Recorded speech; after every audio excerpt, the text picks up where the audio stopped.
Hey Deckers, TT Isle of Man Ride on the Edge 3 releases today, and a huge thanks to Nacon for giving us a Steam key to try this out early on the Steam Deck.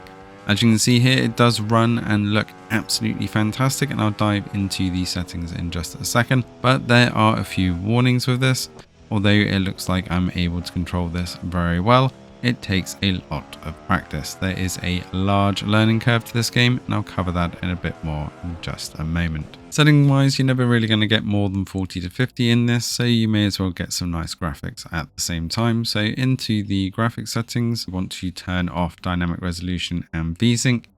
Then in the advanced graphics settings, we want to set this to medium, and then in the post-processing, put this down to medium and then put the anti-aliasing back up to TAA. This will give you a super stable 40 frames per second and above in certain circumstances, but it does look absolutely gorgeous.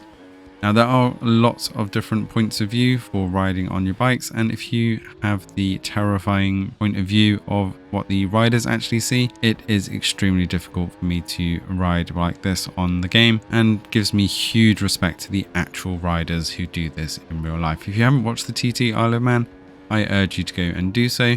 As you can see, I'm struggling to stay on the bike at 160 miles per hour. So for the little amount of crashes that are in the real life, I have huge respect for the guys driving these super bikes. Now you are going to crash a lot in this game. As I said before, the learning curve is quite steep.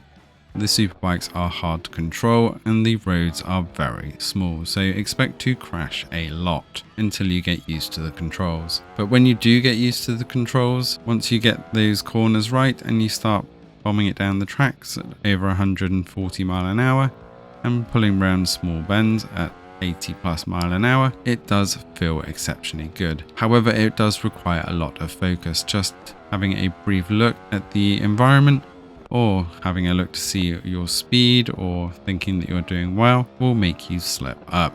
This requires a lot of focus and attention, so if you are easily distracted, then this is probably not going to be a game for you. Let us know in the comments below if you're going to be diving into this one. Like I said, it is a simulator rather than an arcade driver, so you are going to need to put some time into learning all the controls and the levels. There's tons of circuits and pre-made events for you to dive into. There is the whole island that you can just drive around on free play, and there is lots of multiplayer aspects as well. So plenty to keep you entertained, and great to see this running so well on Steam Deck. Thanks for watching, and see you in the next one.